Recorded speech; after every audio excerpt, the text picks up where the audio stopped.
Hey everyone, welcome back to Listen Up English. I'm Wilson, and honestly, this is a topic I really wish someone had sat me down and explained properly when I was younger. I'm Sarah, and same. We're talking today about how to set goals for the year. Real goals, not the kind you forget by February. Because here's the thing. Most people make goals in January, feel amazing about it for like a week. A week is generous. Okay, 3 days. And then life takes over and nothing actually changes. So today we're going to talk about why that happens and how to actually set goals that stick. Nothing complicated, just real practical stuff. Let's get into it. Okay, so Sarah, I want to start with a question. Do you actually make New Year goals? Honestly, every single year, I make this big list. I feel really good about it. And then It's February, and I've already forgotten half of them. It's embarrassing. No, that's so normal. You write the goals. You feel motivated for maybe a week. A week is generous. Okay, 3 days. And then life just takes over and nothing actually changes.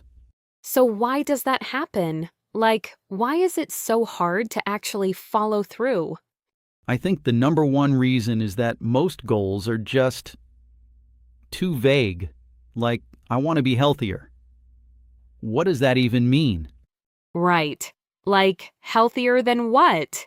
Healthier how? Exactly. It's not a goal, it's just a wish. And wishes don't have a plan behind them. So, that's the first thing. You have to be really specific.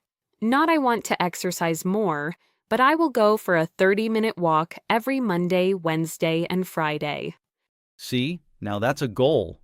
You know exactly what to do, when to do it, and you can actually tell if you did it or not. And this is where a lot of people get stuck because being specific almost feels boring. It's not as exciting as just saying, I'm going to change my life this year. Right, the big dramatic statement. New year, new me. But the boring, specific version is the one that actually works. So tip number 1, make your goal specific and measurable. Give it a number, give it a day. Give it something you can actually check. Now, here's something I used to do wrong. I'd set a goal, but I had no idea how I was going to get there. The destination was clear, but there was no road. So you need a plan. Breaking the big goal down into smaller milestones. Yes, because a big goal can feel really overwhelming. I want to learn English fluently. Okay, where do you even start? But if you break it down, this month I'm going to learn 50 new words. This month I'm going to finish one podcast episode a week without subtitles. Suddenly it feels doable. And each small milestone you hit, it gives you this little boost of confidence. Okay, I'm actually making progress. That feeling is really important. Because when you feel like you're moving forward, you want to keep going. It builds momentum. Which is one of my favorite things about the goal-setting process when it actually works. So tip number 2, break your goal into milestones. Small, clear steps that show you're on the right track. Okay, but here's the part nobody likes to talk about. What happens when you mess up? Oh, this is so important. Because you will. At some point, something happens. You miss a week, you fall off the routine, life gets busy. And then a lot of people just give up. I already failed, so what's the point? And that's the all or nothing thinking. It's like you're on a diet, you eat one cookie, and then you go, well, I've already ruined it. I might as well eat the whole box. Okay, I have definitely done that. With cookies and with goals. The thing is, a setback doesn't mean failure. It just means you're human. The goal isn't to be perfect. The goal is to be consistent over time. Consistent doesn't mean every single day without fail. It means you keep coming back, even after you stop. And sometimes you also need to just adjust. Maybe your original plan was too ambitious, or your situation changed. That's okay. You adjust and you keep going. I think the most important mindset shift is this. The goal isn't just the destination. It's actually who you become while trying to get there. That is actually really well said. Thank you. I've been thinking about that one for a while. So tip number 3, expect setbacks, don't quit, and adjust when you need to. Progress beats perfection every time. And one last thing before we get to vocabulary. Something that made a huge difference for me personally. Having accountability. Yes, telling someone else about your goal. Because when it's just in your head, it's so easy to quietly let it go. Nobody knows, nobody asks, you just move on. But when you tell a friend, hey, my goal this year is to run a 5K by June, now there's someone who's going to ask you about it. And that little bit of pressure is actually really helpful. It's not bad pressure. It's like someone's in your corner. You could also track your progress somewhere visible. A notebook, your phone notes, something you look at regularly and go, okay, where am I? Am I actually moving toward this? And reflect on it, not just at the end of the year, but every month. Ask yourself, what's working? What's not? Do I need to adjust? Because goals aren't something you set and forget. They need your attention. All right, I think we're ready for vocabulary, because we've actually used a lot of great words today without even realizing it.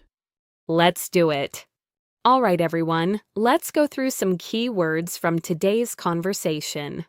Words you'll actually use when talking about goals in real life. Wilson, you want to start? Sure. Word number 1, motivated. Motivated.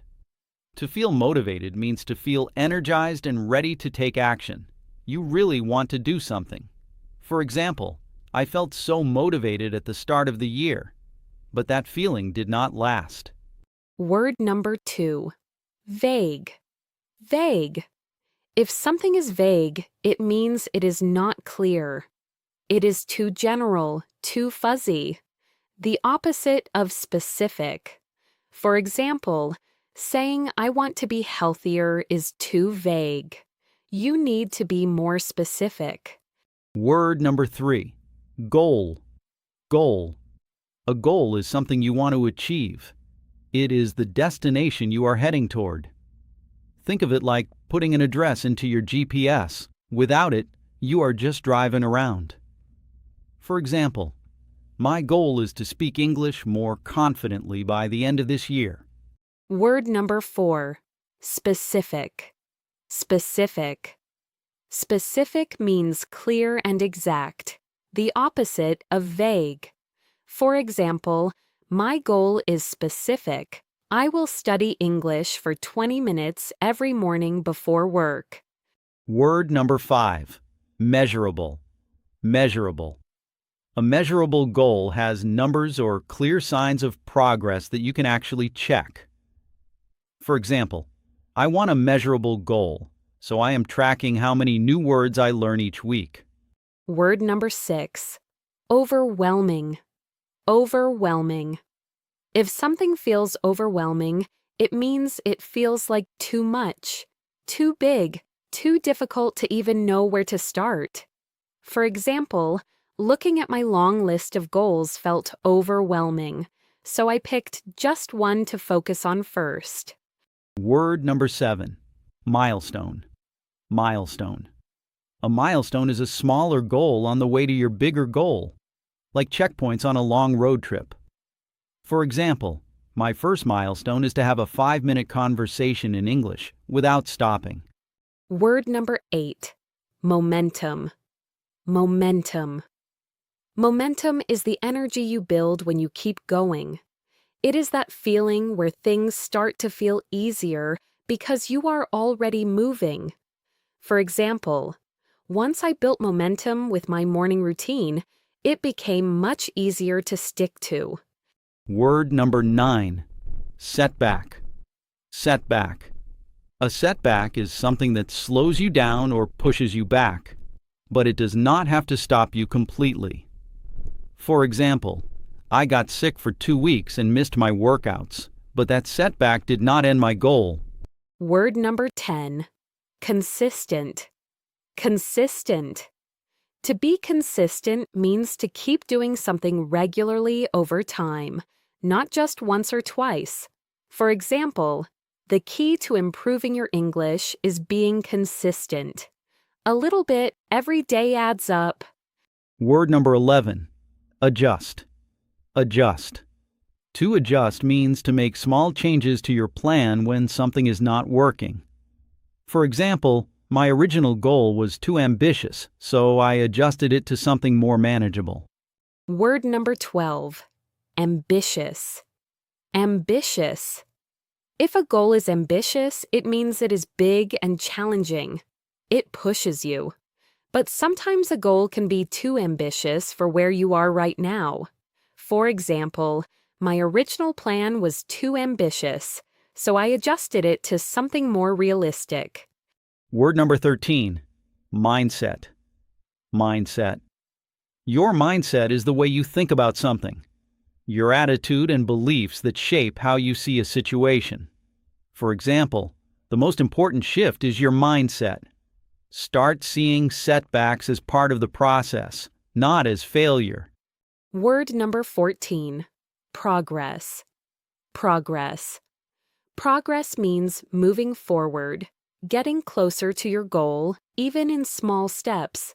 For example, I track my progress every week so I can see how far I have come. Word number 15. Accountability. Accountability. Accountability means taking responsibility for what you said you would do. And often it means having someone else who checks in on you.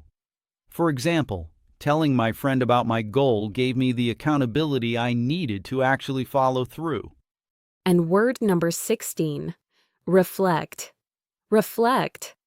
To reflect means to look back and think carefully about what happened, what worked, what did not, and what you can learn from it. For example, at the end of every month, I reflect on my goals and ask myself, am I still on the right track? And that's our 16 words for today. 16 words. And honestly, if you can live by even half of them, your year is going to look very different. Thanks so much for listening to Listen Up English. If this episode helped you, share it with a friend who is also learning. See you next time. Keep learning, keep growing. Bye.